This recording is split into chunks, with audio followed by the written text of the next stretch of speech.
Este café filosófico recebe o jurista Miguel Reale Júnior para falar do tema ética e amizade. Baseado na filosofia dos estoicos do que seja amizade e na filosofia de Kant do que seja ética, Reale Júnior nos mostra o que significa a amizade e quais os seus inimigos. Por que a amizade não é um valor primordial da vida contemporânea? Ser amigo é mais do que conhecer o outro, é compreender o outro. Este programa do Café Filosófico faz parte do módulo Amizade em Tempo de Risco, que tem curadoria do psicanalista Jorge Forbes. Bom café filosófico.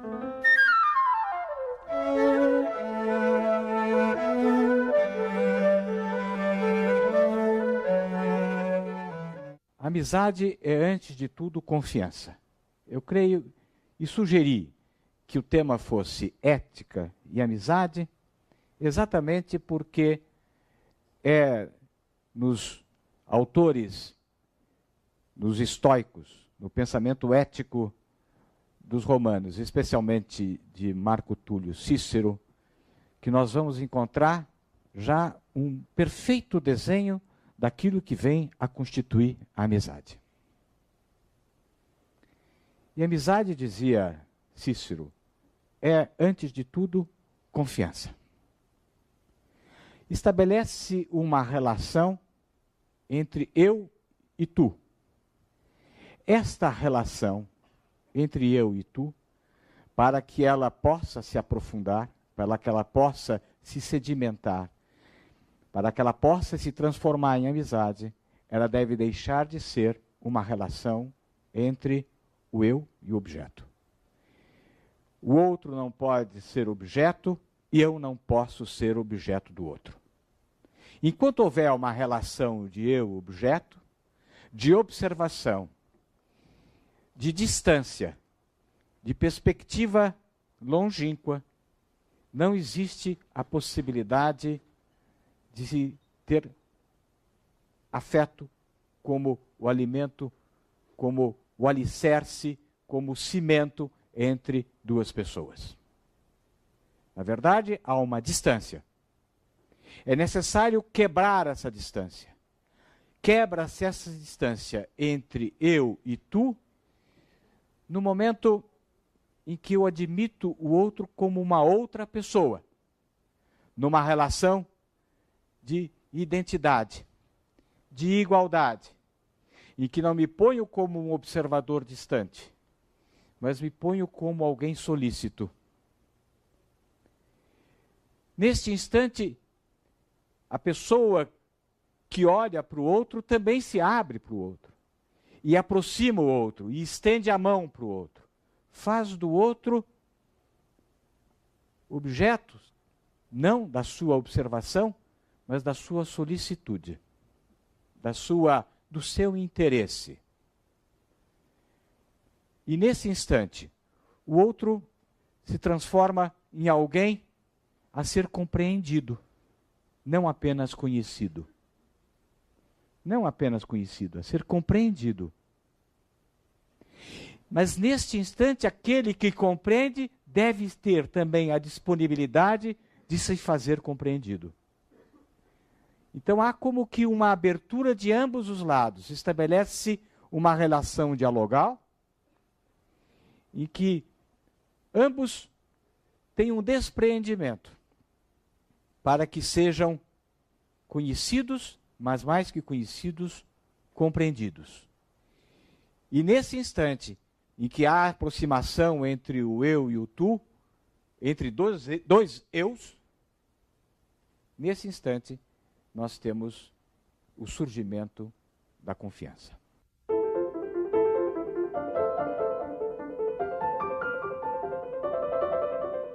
Pois bem,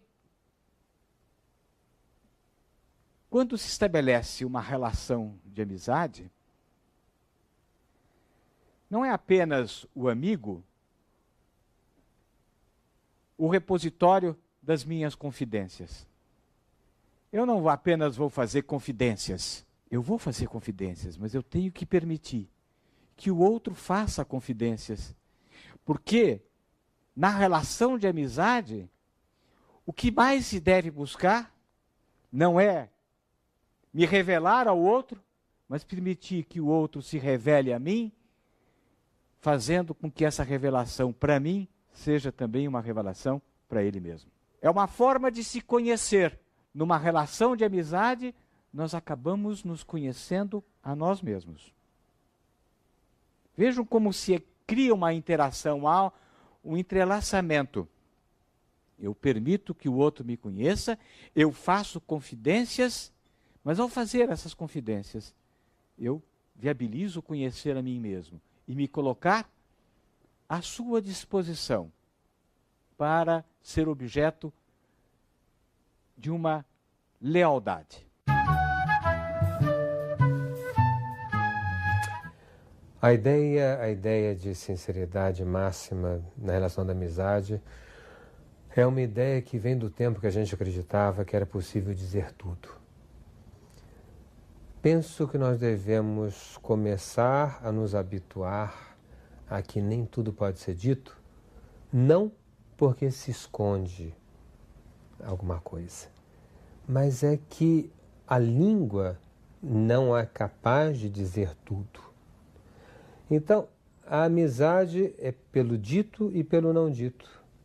A amizade, ela sempre tem uma parte de equívoco e de mal entendido.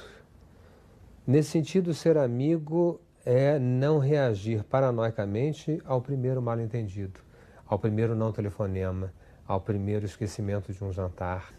E, portanto, não dá para pensar que a lealdade seja dizer tudo. Mas a lealdade talvez seja dizer tudo o que é possível dizer.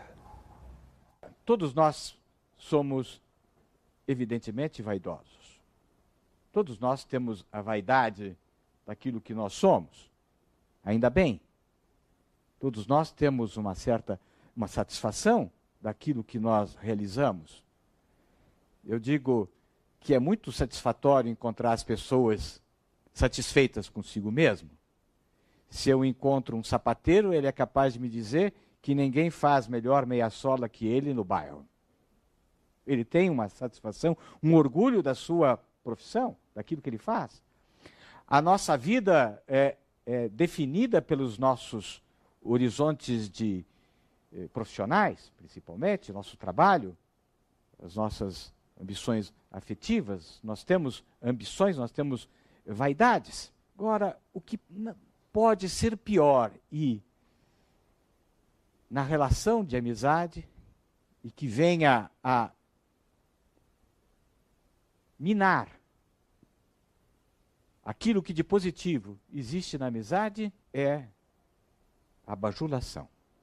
Quanto mais nós somos satisfeitos conosco mesmo, mais suscetíveis nós somos à bajulação. Ou seja, os resultados da lisonja são maiores frente àquele que se lisonjeia a si próprio. Isso já dizia Cícero.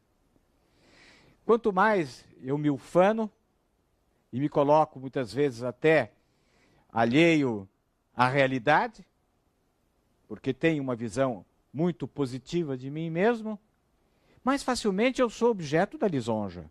O amigo não pode lisonjear o outro. Pode enaltecer o outro quando esse outro merece ser enaltecido. Mas a lisonja como o elogio fácil, o elogio que apenas engana, a hipocrisia entre amigos não pode existir. Se há uma coisa que a amizade deve permitir, é o direito de dar conselho. Há um direito de dar conselho. Há mesmo um dever de desagradar o amigo. Acho que todos vocês já devem ter passado por uma dificuldade desta. Eu devo cativar o meu amigo lisonjeando? Eu devo, afinal, camuflar a realidade e não revelá-la, não cutucar a onça com vara curta, não mostrar ao meu amigo o ridículo pelo qual ele está passando? Eu devo sonegar a verdade para não quebrar essa amizade?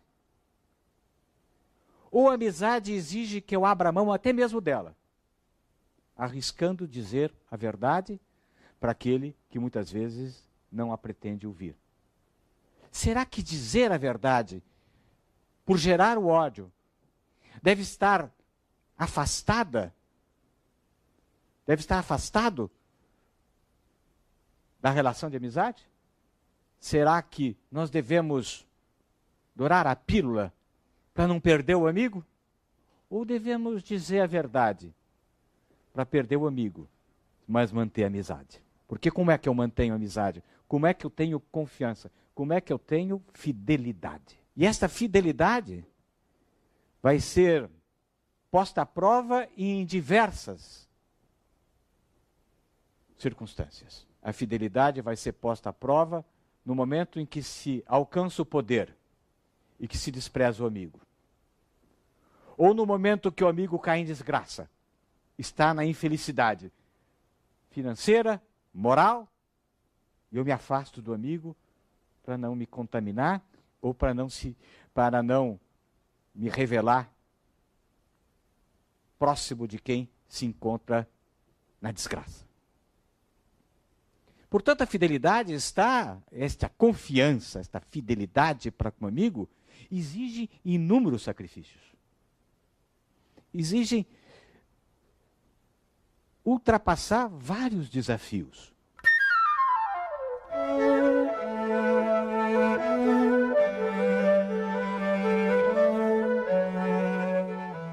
O jurista Miguel Reale Júnior definiu a amizade como uma relação de identidade, de igualdade. Na relação com um amigo, nós nos abrimos para o outro e acabamos por conhecer a nós mesmos. A verdade na amizade exige ultrapassar desafios. Agora, o jurista Miguel Reale Júnior apresenta um tema ético. O que fazer quando o amigo tem uma atitude desonesta? Devemos acusar, nos omitir ou ser condescendentes? Tendo como horizonte o fato de que ser amigo é auxiliar o outro na prática da virtude, Reale Júnior desenvolve as delicadas questões morais sobre o tema, verdade e amizade. Você está no Café Filosófico.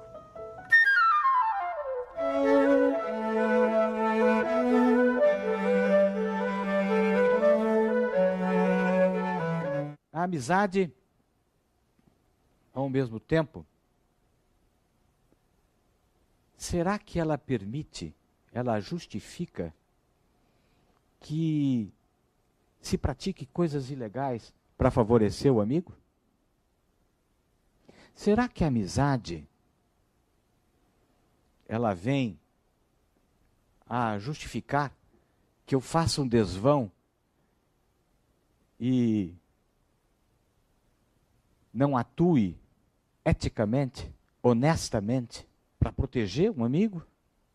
Para favorecer um amigo? Para privilegiar um amigo?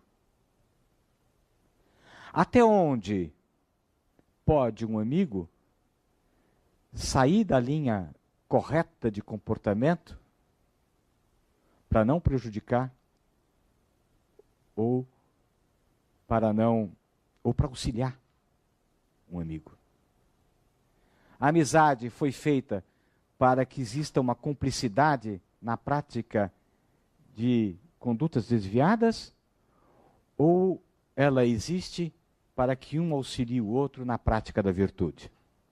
Eu já passei por momentos assim. Eu acredito, e é difícil agir assim, uma coisa é pensar, outra coisa é agir, que nós não podemos ser condescendentes com os erros dos amigos. Nós podemos silenciar em determinadas circunstâncias para não acusar um amigo, mas na relação entre eu e o amigo, eu não posso me omitir. E nem posso atuar de forma a permitir que os atos ilegais praticados pelo amigo permaneçam impunes. Eu posso, no máximo, me omitir, mas não posso mentir. A omissão é uma forma tênue da mentira, mas eu posso me omitir. Até porque estou tocado pelo sentimento de afeição. É por isso que no processo civil ou no processo criminal, processo penal, a pessoa pode se declarar amigo e reconhecer que ela não tem condições efetivas de dizer a verdade. E prestar um depoimento sem o compromisso de dizer a verdade para não praticar um falso testemunho. É por isso que o juiz, quando tem relação de amizade com a parte que ele deve julgar, pode se declarar suspeito. Ele é suspeito, porque ele vai ser tocado, não por um sentimento que leve à justiça, mas por um sentimento que pode afastar da justiça. A justiça é sempre um sentimento. É uma questão que vamos ver um pouco mais adiante. A justiça é sempre sentimento. A justiça não é algo que brota exclusivamente de uma análise racional do fato e do direito. A justiça só se concretiza na medida em que ela é ditada pelo direito, pela análise imparcial dos fatos, mas também por uma intuição, por um sentimento, pela sabedoria prática, pela prudência. Mas o juiz pode dizer, eu não tenho exatamente o que falta ao juiz quando ele é amigo da parte. Ele pode conhecer o direito, ele pode conhecer os fatos, ele pode analisar as circunstâncias todas com objetividade, mas lhe falta esse último toque que dá efetivamente o sentido da justiça, que é a possibilidade de ser prudente, de ter uma sabedoria prática, de ter uma intuição, de que o justo encontra-se, e a justa medida encontra-se na solução X. Neste instante em que ele vai criar mais do que observar e deduzir, ele vai ser traído pelo seu sentimento de amizade. E, portanto, ele pode se declarar suspeito. Se o amigo tem que denunciar o erro, se o amigo é um juiz do outro amigo. A palavra denunciar diz respeito a falar do erro para alguém. Eu não acho que o amigo deva denunciar o erro, mas eu acho que o amigo não tem nada que evite. Ser amigo não é evitar ver ou falar dos erros do amigo. Para citar algo do meu querido amigo Miguel Reale Júnior, e não sei, eu não me lembro dele ter citado isso no programa, mas é uma frase dele, ele tem uma frase que eu gosto muito que diz assim: o preço da liberdade é o eterno delito. É uma frase chocante, porque nós fomos acostumados com a frase: o preço da liberdade é a eterna vigilância. Ouvir isso de um jurista, né, e de um especialista em direito penal pode trazer uma certa insegurança. Mas como? Então, existe um quantum de delito necessário ao bom funcionamento da sociedade? Pois é, né? É isso mesmo que a frase diz. Eu diria que não existe amizade sem erro. Mas eu também acho que não existe sociedade sem erro. O extermínio do erro da sociedade sempre vai nos levar a pensamentos totalitários tipo pena de morte. Não há como não chegar nisso. Achar que a gente vai consertar a sociedade na extinção do erro. Por outro lado, a amizade não é uma coisa eterna. E às vezes você gosta muito de uma pessoa e tem um bem enorme por um amigo, mas esse amigo muda muito a sua posição. E aí talvez o último ato de uma amizade digna desse nome seja dizer para o seu amigo: tchau, não somos mais amigos, não podemos mais ser amigos. A mesma coisa, uma testemunha de um fato praticado por um amigo, que é colocado sob suspeição. É amigo. O amigo, portanto, ao depor vai ser até arguído pela parte contrária que ele, por ser amigo, não tem condições de dizer a verdade, e o juiz vai perguntar ao senhor, acha que o senhor tem condições de dizer a verdade? Muitas vezes eu já vi amigos dizerem, não, eu tenho condições, eu vou dizer a verdade. Ele está dizendo a primeira mentira. Mas até onde se pode condescender e ajudar e privilegiar um amigo? Se justificaria que alguém prestasse um falso testemunho para ajudar o amigo? O próprio Código Penal entende que no falso testemunho existe o falso testemunho quando existem esses laços de afeição. Mas eticamente, não no plano exclusivamente jurídico, mas no plano ético, eu entendo que não se justifica mentir. Eu posso mentir, eu prefiro não depor. Eu não tenho condições efetivas de depor sem que a minha palavra esteja sob suspeição. Há uma expressão latina: sou amigo de Platão, mas mais amigo da verdade. E é exatamente isto. Se alguém tem que tomar uma decisão, ou alguém tem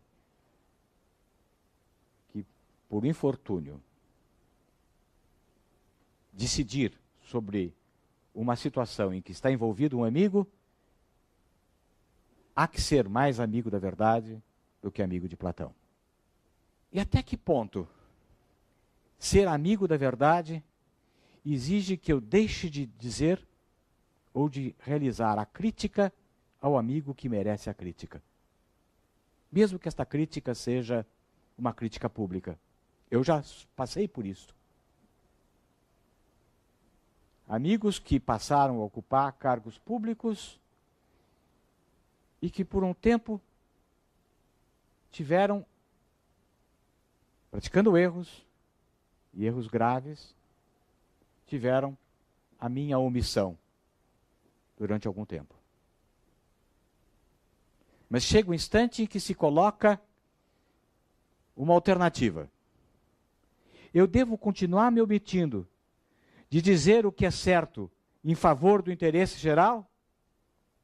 Ou devo superar a relação de amizade e colocar o interesse geral acima do sentimento de afeição? Se eu sou perguntado, se eu sou demandado para fazer uma análise da ação de uma determinada pessoa, minha amiga, envolta em tarefas públicas, o que eu devo fazer? Se eu tenho uma responsabilidade e a minha palavra tem algum significado e algum peso, eu devo apenas elogiar o amigo e mistificar? Eu devo manipular a verdade para proteger o amigo das críticas justas? Ou eu devo ser mais amigo da verdade e dizer, Platão, eu sou mais amigo da verdade. E os erros são esses, esses e esses.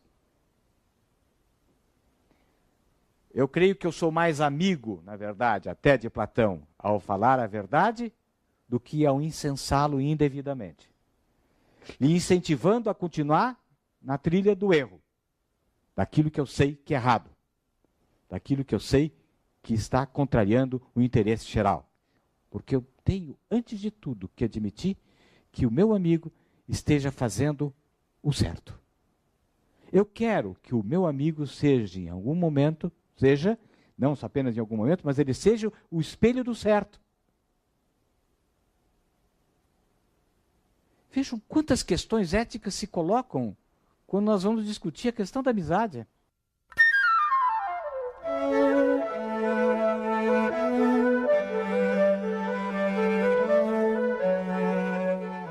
O jurista Reale Júnior falou da necessidade de não nos omitirmos em relação ao amigo. A verdade pode muitas vezes ir contra a própria amizade. Este é mais um desafio da amizade em tempo de risco. O tema deste café filosófico é ética e amizade. O que acontece quando amigos estão atrás de uma mesma glória? Nesta parte do café filosófico, o jurista Miguel Reale Júnior observa que só a lealdade na disputa pode fazer a amizade não se transformar em ressentimento. Agora, no café filosófico.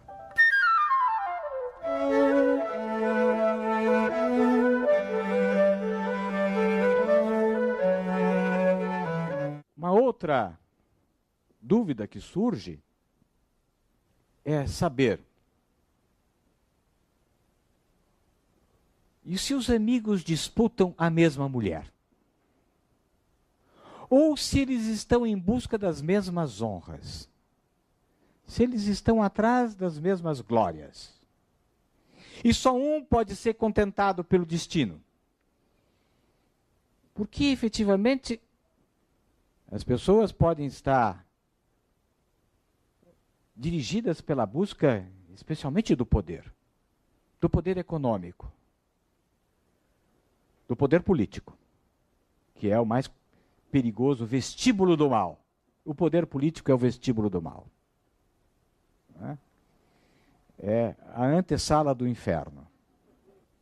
Nós temos exemplos bastante significativos na história recente do nosso Brasil.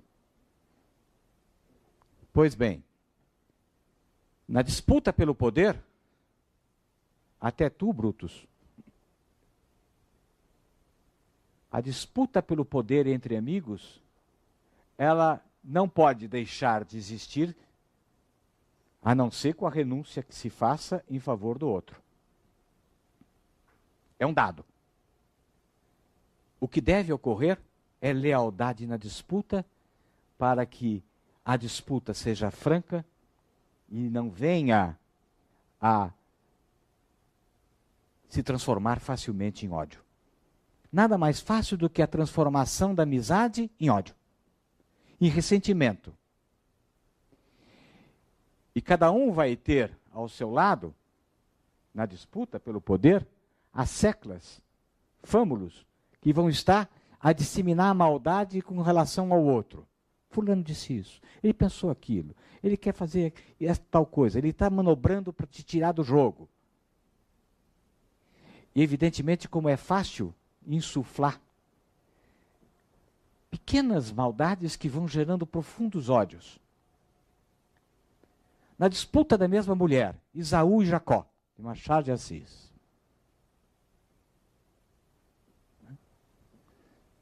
Os dois gêmeos que, apaixonados por fora. Não tinha lugar para os dois. Acabou não tendo lugar, efetivamente, para nenhum. A guerra entre os irmãos foi resolvida a guerra entre os irmãos pelo fenecimento de Flora. Ela feneceu para que os irmãos perdurassem. Cada um com a sua forma de ser. Só se encontravam na paixão por Flora.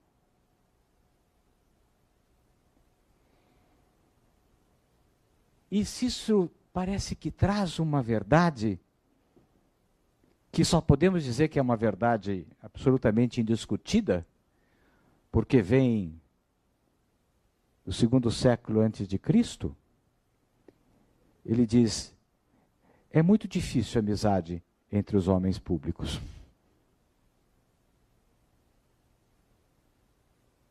Por que é difícil a amizade entre os homens públicos? Porque a necessidade de poder faz com que se valha da tergiversação, da simulação, que é o inverso da amizade.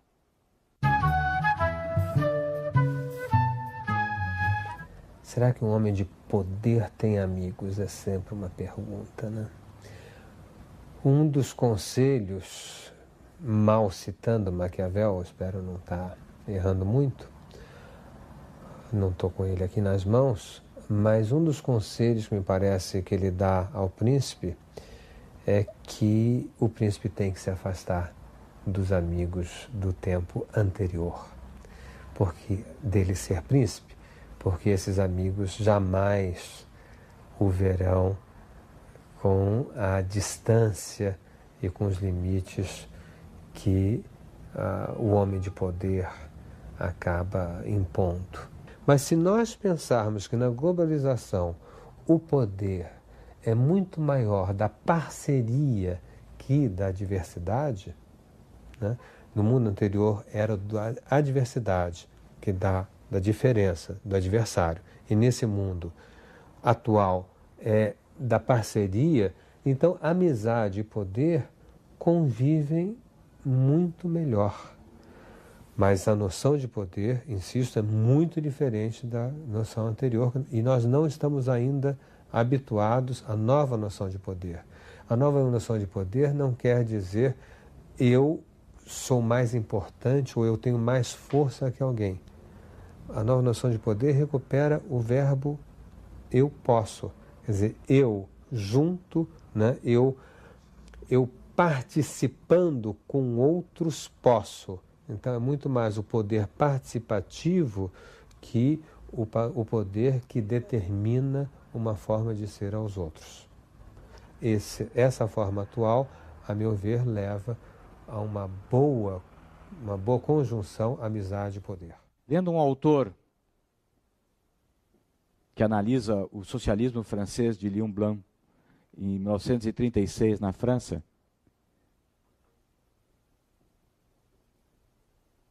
de Charles Vinocq, ele diz que se deve analisar o governo de Léon Blum na França sob 3 perspectivas.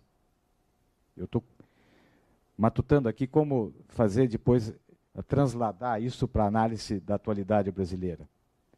Primeiro, a conquista do poder. Segundo, o exercício do poder. Terceiro, a ocupação do poder, ou a manutenção, a mantença do poder. E nós podemos ver que, na verdade, aqueles que assumem o poder têm facetas diferentes em cada um dos momentos. O momento da conquista do poder é uma feição. O momento do exercício do poder é outra. E para ocupar o poder, tomar conta, no sentido de impedir que o outro venha a assumir o poder que se assumiu, é outra faceta, é outra postura. Nas 3 posturas, nós vamos ver que existe sempre um imenso campo da simulação, da desconfiança, do medo. Não pode haver na amizade medo. O medo é o inverso da confiança. Onde existe confiança, não existe medo. Onde existe medo, não existe confiança, é evidente.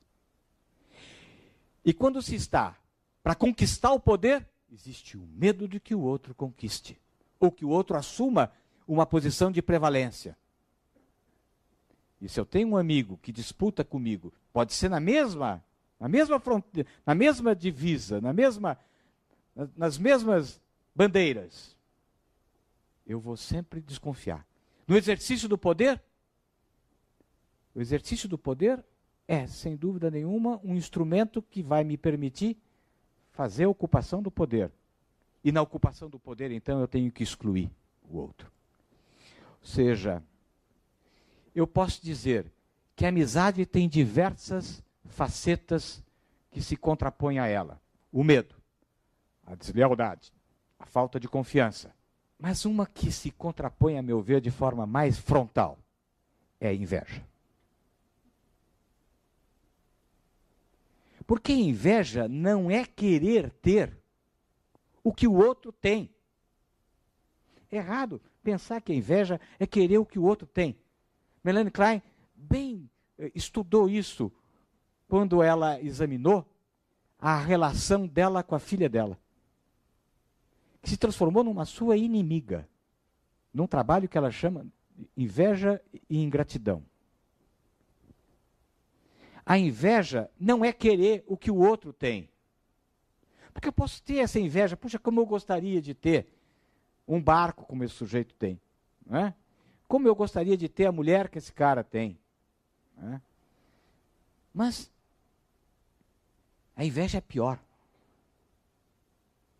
A inveja não é querer ter o que o outro tem, é querer que o outro não tenha o que tem.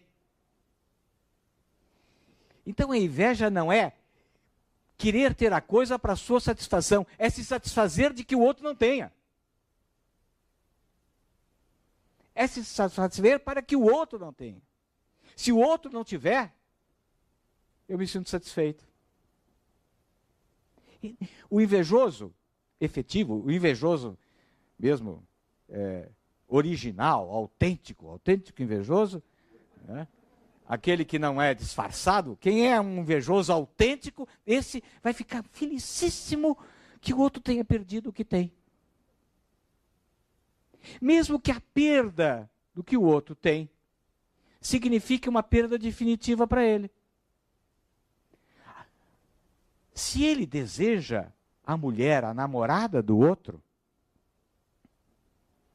e ela resolve ir para um terceiro, ele fica feliz.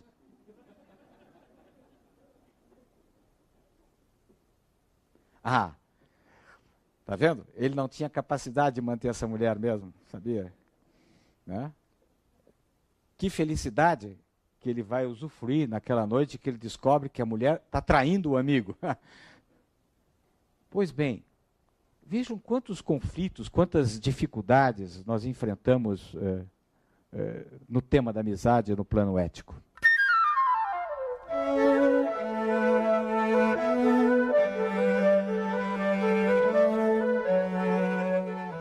O módulo do Café Filosófico Amizade em Tempo de Risco, que tem curadoria do psicanalista Jorge Forbes, pretende ser um painel dos desafios e virtudes de se ter um amigo nos nossos dias. Neste programa, o jurista Miguel Reale Júnior trata do delicado equilíbrio entre ética e amizade. O nosso mundo globalizado estimula as dificuldades para a amizade. Para o jurista Miguel Reale Júnior, os padrões de comportamento não vêm mais de dentro, mas são ditados pela mídia. O modo como devemos ser está na televisão e nas bancas de jornal. O mundo que deveria ser de libertação a partir dos anos 60 virou um mundo de insatisfação. Estamos atrás de desejos sempre descartáveis. Onde colocar a amizade neste mundo, nesta sociedade?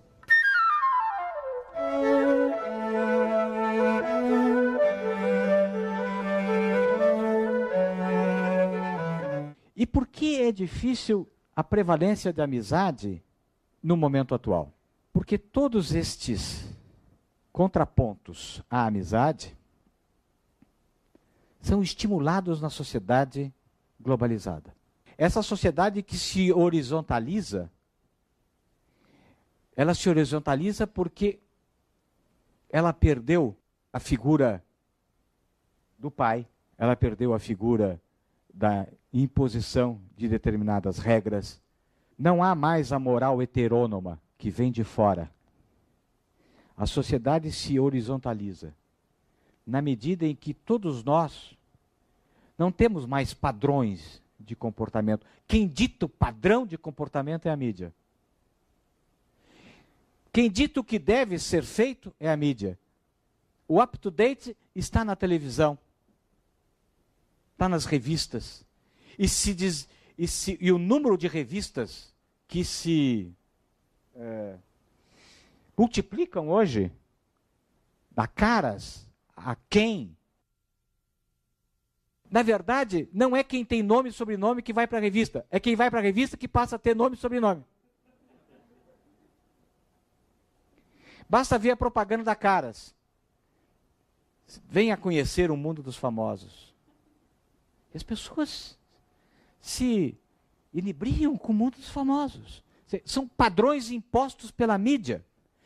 A sociedade, portanto, há uma expressão de um autor italiano, Pietro Barcellona, que diz o seguinte: nós não somos mais habitantes do espaço, nós somos habitantes do tempo. Isso significa, nós não temos mais enraizamento, nós não temos mais lugar. A maior parte dos espaços são ocupados por não lugares. Os aeroportos são não lugares. Os shopping centers são não lugares. Os edifícios de escritório são não lugares. não há mais identidade. No momento em que a Revolução de Maio de 68, na França, não foi uma revolução ideológica, não foi uma revolução autoritária, é que desapareceram as soluções coletivas. Eu não me insiro mais em nenhuma forma de ser coletivo. O que foi a Revolução de 68, de maio de 68, foi, o lema fundamental é proibido proibir. Dali em diante, começa um mundo de libertação. Este mundo de libertação, que devia ser altamente benéfico, prazeroso, ele traz uma imensa insatisfação. A libertação, a grande revolução do século XX, foi a revolução da mulher. A revolução do amor, a pílula, todos os contraceptivos. Nós estamos nos libertando dos monstros, nós nos libertamos do infarto, nós nos libertamos de agora, daqui para frente, vamos nos libertar de doenças como Parkinson e Alzheimer. Nós estamos nos libertando dos monstros que nos amedrontam. Não existem mais padrões de comportamento efetivos e o grande problema de hoje, o grande desafio dos pais é ter a coragem de dizer não para os filhos. Existe uma lei. Se você fizer isso, vai acontecer aquilo. Há proximidade entre os pais e os filhos como nunca houve. Há liberdade de desfazimento dos casamentos. Não há mais nenhum juízo negativo porque uma mulher é separada. Ela não é uma prostituta como aparecia nos anos 50. Em que eu me lembro que havia todo um preconceito. Não, meu filho, você não pode andar com fulano porque os pais são separados. Ou seja, não existe mais uma moral heterônoma impondo comportamentos rígidos. Mas isso teve um preço e tem um imenso preço. Qual é? Não existem mais referências. E não existindo referências, cada um de nós é responsável por si mesmo. Eu não me diluo, nem me absolvo, nem perco as minhas culpas por participar de um modo de ser coletivo. Eu tenho que decidir sobre mim mesmo. Nisto, os controles informais de comportamento, a família especialmente, a escola, a igreja, o sindicato, o clube, não tem mais força para imposição de formas de comportamento. As formas de comportamento são ditadas pelo up-to-date, por aquilo que é o sucesso daquele instante. E tem que se alcançar o sucesso.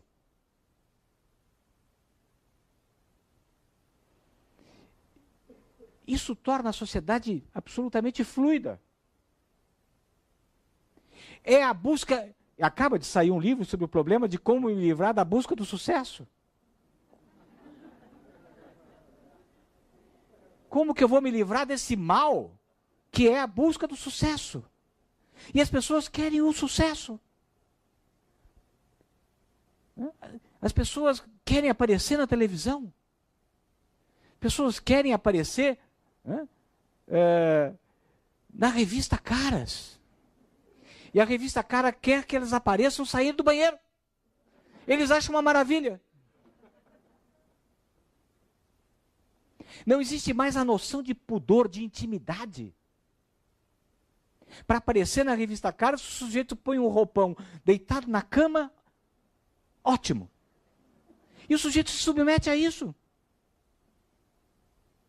Então, na verdade, há uma figura que Ortega Gasset chamava do senhorito satisfeito, que era o homem massa, porque ele era um homem uniforme de uma sociedade em que havia uma invasão vertical de bárbaros, como ele chamava, como ele dizia, mas as pessoas havia pessoas ocupadas e preocupadas. Os ocupados eram senhoritos satisfeitos. Os preocupados nunca são satisfeitos, exatamente porque estão preocupados.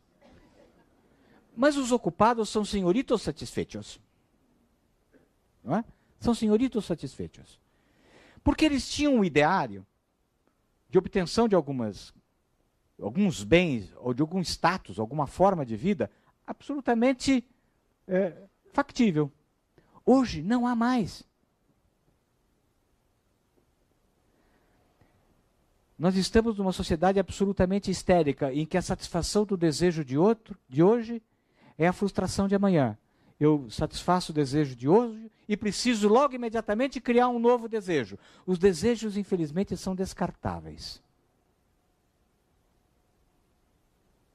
Bom, dentro de uma sociedade desta sofreguidão pelo sucesso, em que as drogas passam a ocupar um campo imenso, porque aqueles que não aguentam o peso da busca do sucesso acabam caminhando muitas vezes pela rota de fuga do uso das drogas. Nessa sociedade, onde eu vou pôr amizade? Que está fundada em valores como lealdade, sinceridade, franqueza, abertura de espírito, renúncia, tolerância, prudência. Nessa sociedade em que há uma sofreguidão pela obtenção de satisfações efêmeras, eu estou instrumentalizando tudo. E nisto eu estou traindo os valores principais da ética. Porque aí a ética, como uma ciência do comportamento moral, ela vai se estribar em algumas leis morais universais, que nós vamos encontrar, sem dúvida nenhuma, no pensamento kantiano. Faça do seu comportamento o espelho de um comportamento que possa ser aceito universalmente. Tenha a relação com o outro sempre a perspectiva da humanidade do outro, para que ele seja um fim em si mesmo e não um meio. E a regra de ouro: não faça o outro o que não queres que faça a ti. Nessa sociedade diluída, nessa sociedade em que estes valores de comedimento, de tolerância, de temperança, de sinceridade, de fraternidade, de solidariedade, de solicitude, estes valores vão se fragilizando. Então, eu volto ao começo, volto a Cícero, que dizia o seguinte: a amizade é uma virtude dos homens de bem.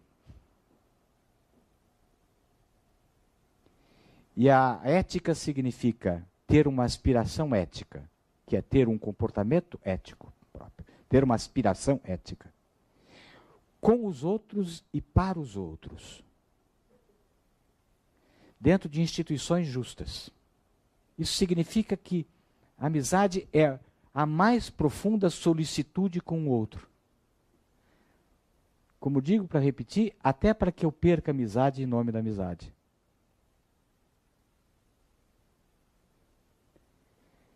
E sempre sob um sentimento de justiça.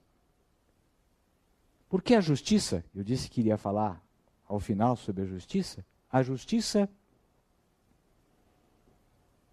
ela se revela não porque eu sei aquilo que é o equânime, mas a justiça se revela pela injustiça. A injustiça mostra a justiça. E a injustiça cria uma solidariedade, cria uma cumplicidade. Eu sou amigo, eu me torno amigo daquele que é o injustiçado. Eu presto a minha solidariedade mais profunda àquele que é o injustiçado.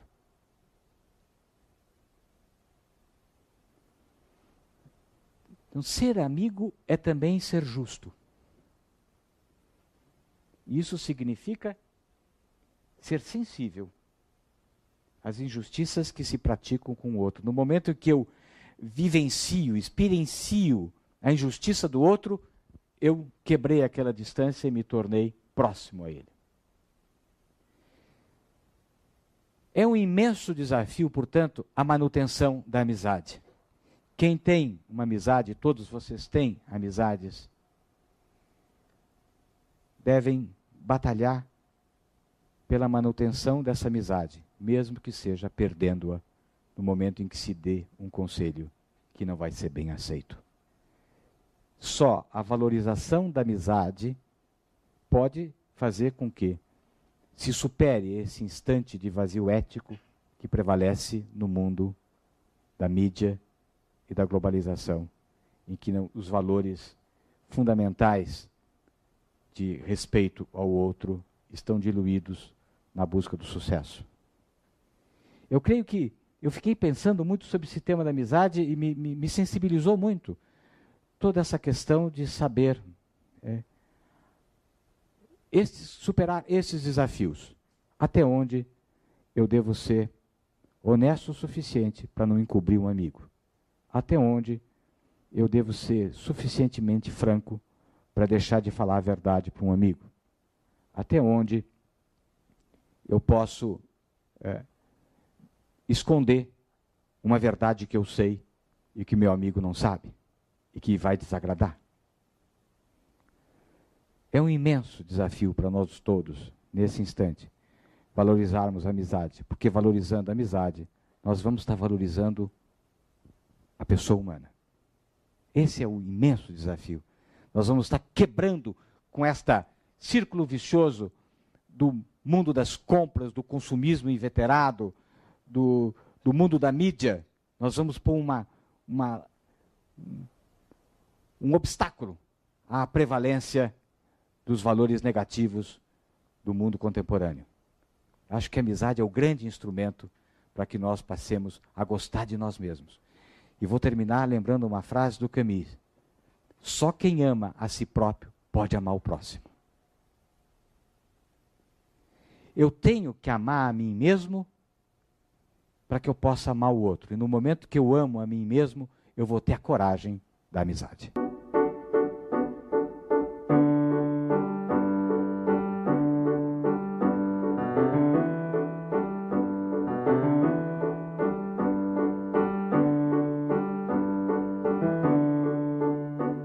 Este foi mais um Café Filosófico que trouxe o jurista Miguel Reale Júnior para falar de ética e amizade. Neste programa, Reale Júnior lembrou Cícero, que dizia que a amizade é uma virtude dos homens de bem e que ser amigo é ser justo. Manter a amizade é um desafio, mas que vale a pena. Até o próximo Café Filosófico.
Do seu interesse.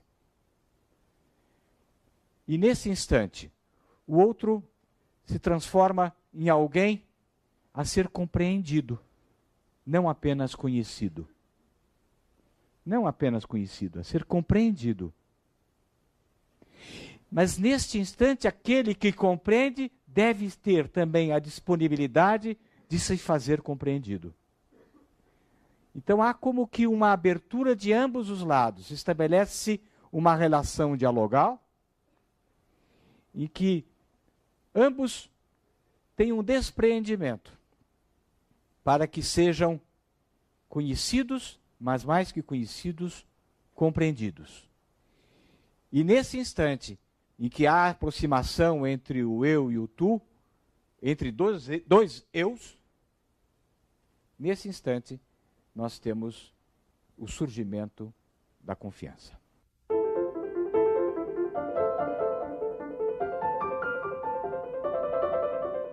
Pois bem, quando se estabelece uma relação de amizade, não é apenas o amigo o repositório das minhas confidências. Eu não apenas vou fazer confidências, eu vou fazer confidências, mas eu tenho que permitir que o outro faça confidências. Porque na relação de amizade, o que mais se deve buscar não é me revelar ao outro, mas permitir que o outro se revele a mim, fazendo com que essa revelação para mim seja também uma revelação para ele mesmo. É uma forma de se conhecer. Numa relação de amizade, nós acabamos nos conhecendo a nós mesmos. Vejam como se cria uma interação, há um entrelaçamento. Eu permito que o outro me conheça, eu faço confidências, mas ao fazer essas confidências, eu viabilizo conhecer a mim mesmo e me colocar à sua disposição para ser objeto, que o tema fosse ética e amizade, exatamente porque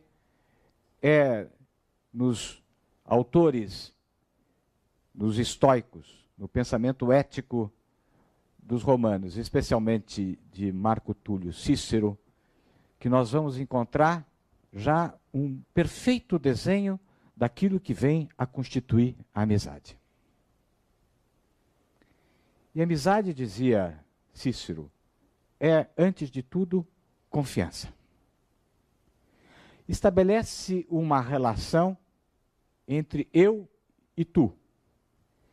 Esta relação entre eu e tu, para que ela possa se aprofundar, para que ela possa se sedimentar, para que ela possa se transformar em amizade, ela deve deixar de ser uma relação entre o eu e o objeto. O outro não pode ser objeto e eu não posso ser objeto do outro. Enquanto houver uma relação de eu-objeto, de observação, de distância, de perspectiva longínqua, não existe a possibilidade de se ter afeto como o alimento, como o alicerce, como o cimento entre duas pessoas. Na verdade, há uma distância. É necessário quebrar essa distância. Quebra-se essa distância entre eu e tu no momento em que eu admito o outro como uma outra pessoa, numa relação de identidade, de igualdade, em que não me ponho como um observador distante, mas me ponho como alguém solícito. Neste instante, a pessoa que olha para o outro também se abre para o outro, e aproxima o outro, e estende a mão para o outro. Faz do outro objeto, não da sua observação, mas da sua solicitude, da sua...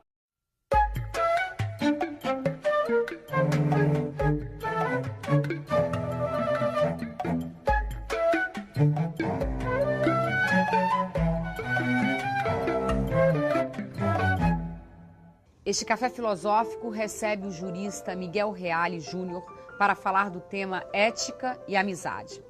Baseado na filosofia dos estoicos do que seja amizade e na filosofia de Kant do que seja ética, Reale Júnior nos mostra o que significa a amizade e quais os seus inimigos. Por que a amizade não é um valor primordial da vida contemporânea? Ser amigo é mais do que conhecer o outro. É compreender o outro, Este programa do Café Filosófico faz parte do módulo Amizade em Tempo de Risco, que tem curadoria do psicanalista Jorge Forbes. Bom café filosófico.